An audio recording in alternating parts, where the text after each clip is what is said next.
Hi everyone, welcome back to my channel. Today we are going to make some delicious chicken tikka masala. This dish is one of my most favorite dish that I like to order whenever I go to an Indian restaurant. It is very creamy and flavorful and full of all kinds of spices. That's what I like about it. Without further ado, let's get started. Here are our main ingredients for our recipe today. We have 2 pounds of chicken breast. You can use any kinds of chicken you want. I just like chicken breast in this recipe. On the right hand side corner, there is a cup of buttermilk. The buttermilk is going to soften the chicken so that the chicken can soak in all the spices better to make the chicken more flavorful. On the left hand side corner, we have a plate full of colorful spices. To start with, we have 1 teaspoon of garlic powder, 1 teaspoon of ginger powder, 2 teaspoons of garam masala, 1 teaspoon of turmeric, 1 teaspoon of cumin, 1 teaspoon of chili powder, and 1 teaspoon of salt. And let's get going. While my chicken is marinating in the fridge, I thought I better get going if I want dinner at all. The next thing I would like to work on is the sauce of the chicken. Here are the yummy ingredients for the tikka masala sauce. On the right hand side, there are 6 tomatoes. We are going to dice them. Next is our colorful plate of spices. Let's give it a close-up. Here we have 1 teaspoon of turmeric, 1 teaspoon of coriander, 1 teaspoon of chili powder, 1 teaspoon of salt, and 2 teaspoons of garam masala, and here is 2 teaspoons of cumin. And here we also have 1 large onion going to be diced, 1 little chunk of ginger, we are going to mince it, and 5 cloves of garlic we are going to mince also. Instead of heavy cream, I'm going to use 1 can 12-ounce fluid of evaporated milk. Let's get going. I'm going to finely chop the ginger first. I love the smell of ginger. It smells really good. If you prefer, you can also grate the ginger, but I will just dice it. Okay, and put it on my plate. Next, I'm going to mince the garlic. If you have a garlic press, it will be much easier. I have always enjoyed cooking because I like to eat good food. I especially enjoy cooking different types of food because it's a challenge to me, and cooking is definitely my passion. It's something fun to do, and you get a reward afterward. You get to eat the yummy food. Okay, the garlic is done. I like a hobby that gives me rewards in the end, like cooking. We are not going to cut the tomatoes too finely because we're going to blend it up in a blender. Just cut it kind of roughly.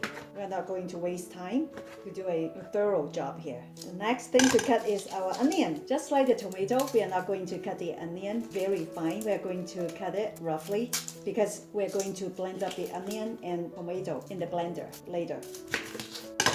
I've always enjoyed cooking different cuisines because I love food from all over the world. If it tastes good, I like it. Just cut it coarsely. Don't waste time. And that's it. Let's check on our chicken. This chicken has been marinating in the fridge for over an hour and is ready for frying. I have already heated up my stove over medium-high heat and is ready for cooking. I have just put in 2 tablespoons of oil and another 2 tablespoons of butter. As you can see, my butter is slowly melting. When the butter is all melted, it will be time to pour in our chicken. The butter is melted. It's time to put in our chicken. We are going to cook the chicken for at least 5 minutes or until it's well done. You just need to occasionally stir it. I'm still cooking the chicken. It's not done yet. Don't forget to occasionally stir it. My chicken is done cooking already. I'm going to take it out, put it aside, and start working on the sauce. For the sauce, I have just put in 2 tablespoons of oil, ginger, and garlic. I'm going to stir a little bit. Smells really good here. Then I'm going to put in the onion,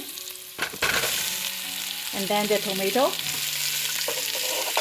And then I'm going to cover it up for about 5 to 8 minutes till everything is softened. The next thing I want to put in are my yummy spices. I'm just going to dump the whole plate in. Stir it up first before I pour in my evaporated milk. Smells really amazing here. Smell like Indian restaurant. After all the spices are mixed well with the onions and tomatoes, the next thing you would like to put in is the evaporated milk or heavy cream.